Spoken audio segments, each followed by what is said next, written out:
Halo, selamat datang lagi di pembahasan kita. Hari ini kita mau coba bedah lebih dalam nih. Beberapa kaidah praktis dari buku keren Factfulness. Sumbernya langsung dari kutipan di bukunya ya. Tujuannya apa? Ya biar kita sama-sama bisa lihat dunia ini lebih jernih gitu. Pakai fakta, bukan pakai asumsi keliru yang sering bikin kita, ya ampun, pesimis atau salah kaprah. Oke deh, siap ya. Mari kita mulai. Iya, setuju banget. Buku ini tuh emang nunjukin gimana pandangan kita soal dunia sering meleset jauh ya dari kenyataan, bahkan orang-orang yang berpendidikan tinggi pun gitu. Kita bakal lihat nih beberapa jebakan mental yang umum dan gimana cara praktis buat ngindarinya. Oke, yang pertama nih, ada yang namanya naluri kesenjangan. Kayaknya kita udah biasa banget ya ngelihat dunia tuh kebagi dua. Kayak miskin, maju berkembang, gitu kan. Banyak yang mikir mayoritas orang tuh hidupnya di negara miskin banget, gitu kan biasanya. Nah, itu dia. Ternyata kalau kita lihat data dari sumbernya, beda banget loh. Cuma sekitar 9% populasi dunia yang ada di negara berpenghasilan rendah. Malah 75%, 3/4 loh, itu hidupnya di negara berpenghasilan menengah. Buku ini nyebutnya level 2 sama level 3 dari 4 level pendapatan global. Wah, serius? Cuman 9% di level paling bawah? Iya beneran. Jadi mayoritas gede itu justru ada di tengah-tengah, bukan di ujung-ujung. Wah, ini bener-bener ngubah cara pandang kita soal peta dunia ya. Terus gimana caranya biar kita nggak kejebak sama naluri kesenjangan ini? Kuncinya gini, selalu cari mayoritas. Jadi jangan cuma lihat rata-rata doang tanpa lihat sebarannya gimana. Atau fokus ke dua titik yang paling ekstrim. Kenyataan ya tuh seringnya ada di tengah-tengah spektrum itu. Oke, lanjut ya.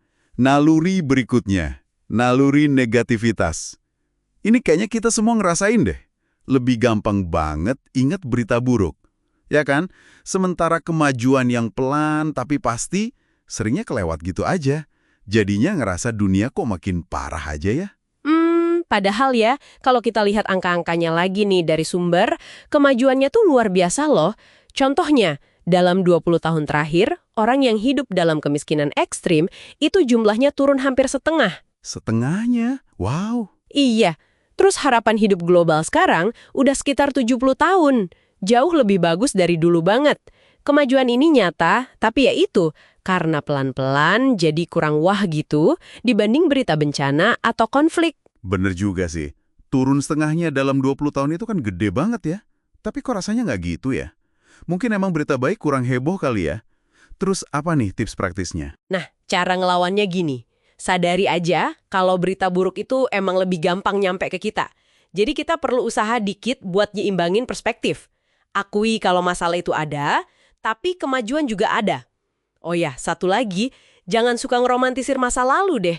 Seringnya kondisi dulu nggak lebih baik kok dari sekarang. Terus ada lagi, naluri ketakutan. Rasa takut alami kita, misalnya takut sama bencana alam, kekerasan, itu bisa bikin kita melebih-lebihkan risiko, ya nggak sih? Apalagi media sering banget fokus ke kejadian-kejadian dramatis.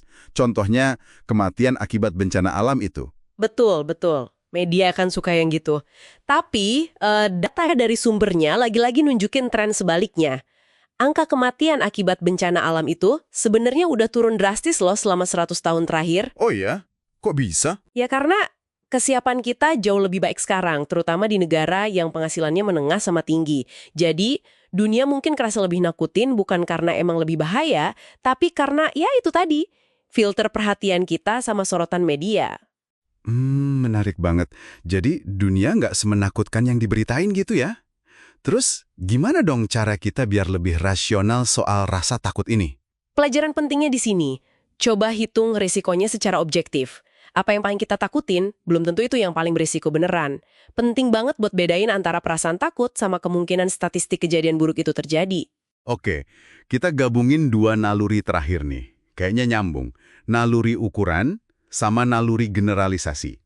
Maksudnya, kita bisa ketipu sama angka gede yang berdiri sendiri, atau kita gampang banget nyamaratain sesuatu cuma dari contoh kecil atau stereotip. Misalnya, bandingin total emisi karbon negara A sama negara B tanpa lihat per kapitanya. Tepat sekali, angka gede tanpa konteks itu bisa bahaya banget. Bandingin per kapita itu seringkali kasih gambaran yang lebih fair. Terus soal generalisasi, ya emang kita butuh sih buat mikir cepat, tapi ya itu bisa bahaya kalau salah. Contohnya gimana tuh? Misalnya, sumbernya bilang penting buat lihat di dalam kelompok. Nggak semua orang di Afrika itu sama kan? Ada banyak banget keragaman. Tapi juga penting lihat kesamaan antar kelompok. Kehidupan orang di level 2 pendapatan misalnya, bisa jadi mirip banget loh di negara yang beda-beda. Oke, jadi ada 2 tips praktis nih ya.